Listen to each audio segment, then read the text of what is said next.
أما بعد فأعوذ بالله من الشيطان الرجيم بسم الله الرحمن الرحيم إن هذا القرآن يهدي للتي هي أقوم وقال النبي صلی اللہ علیہ وسلم خیرکم من تعلم القرآن وعلمہ.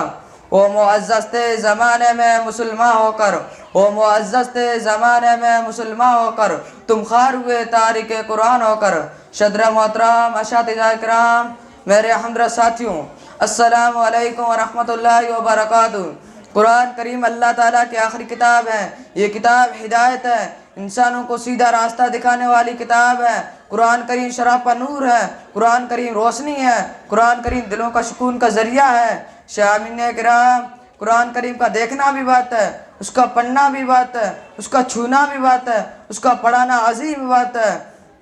قرآن کریم کا حفظ کرنا بہت بڑی عبادت ہے، اس کے معنی مفہوم کو سمجھانا عظیم بات ہے. قرآن کریم کے لیے اپنا وقت، جان، مال اور صلاحیت کو لگانا بھی عظیم بات ہے.